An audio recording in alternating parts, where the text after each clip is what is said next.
Okay, so I'll turn this thing over, and you can obviously see that it has basically eaten all the oxidation off of the bronze. And I've used an old paintbrush to kind of dip in and brush around just to help get any remaining corrosion or oxidation off of the piece here, the component, and also to kind of brush these little studs, clean them up. You don't have to submerge a part completely for this to work. You can actually just continually apply this in small amounts. The reason I poured a good amount in this bucket is I have quite a few parts here to do, so this just makes it easier for me. But I'm pretty satisfied with this component now.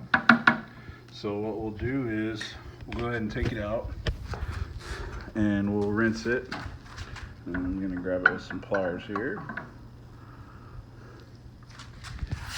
And then we'll take our water hose here. And we'll just kind of rinse this off, rinse our brush off too, so we don't get anything crazy going on.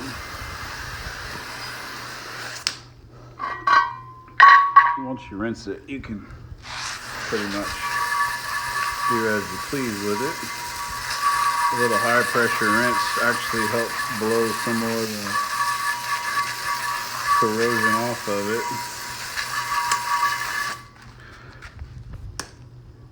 it. And so there's our component. And as you can see, the threads look great. I could actually remove these. As a matter of fact, I think what I'll do is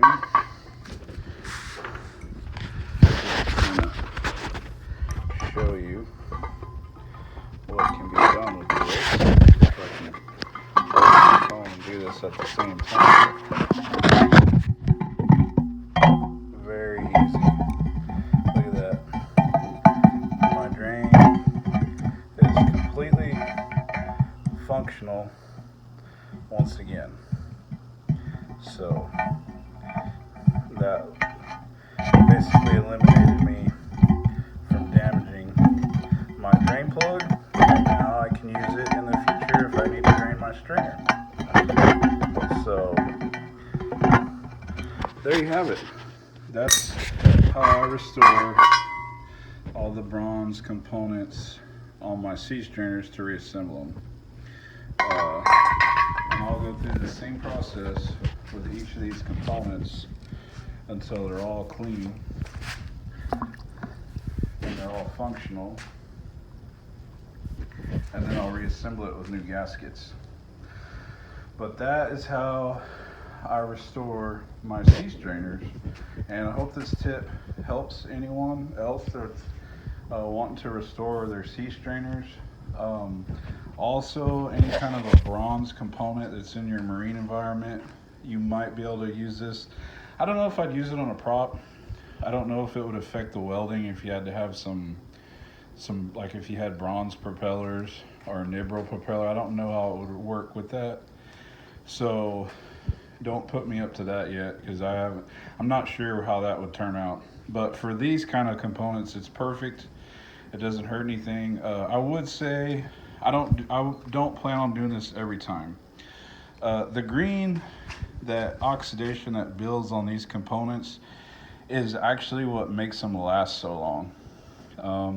It's the copper that's in the brass that's oxidizing, that's giving the green look to it, or the oxidation. And that actually protects these. So, I wouldn't do this every single time. What I do is I'll clean these up real good like this. And then from this point on, now that I own the vessel, I'm going to try to maintain it. So I'll probably wipe them down with some preventative, some oil of some sort, WD-40, Bow Shield, LPS, Corrosion X, whatever, anything to kind of help stave off this oxidation from happening for as long as possible. But I mean, the Statue of Liberty, That's a good example. It's made out of, I think, copper, and that's why it lasts so long. The oxidation has formed on it, giving it the green color, and that's what actually allows it to stand out there in the salty environment for years and years and years and years. Divers, when they find artifacts from the past, generally the most uh, popular metallic objects that survive are the bronze tools or bronze components because they form this oxidation, or calcium barnacles build on them, and they can simply be they can be chemically treated and almost bring the artifact back to life, so to speak. So that's a good thing, to be able to do this. I wouldn't do it every time. Just, when it gets excessively bad like this one, where you have a component that's maybe not usable, like my drain. That's the reason why I elected to do it, because it just got out of hand with the previous owner. They just weren't using the boat, which is why I purchased it. So I really hope this helps people out there. If you have any questions, post in the comments.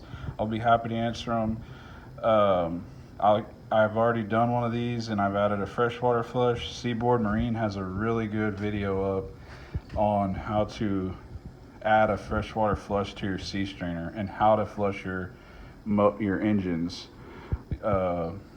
with fresh water. And I used their video to come up and craft my own freshwater flush. So I highly recommend you subscribe to their channel as well. So like, subscribe, and I hope this helps you guys. And like I said, if you got any questions, don't hesitate to ask.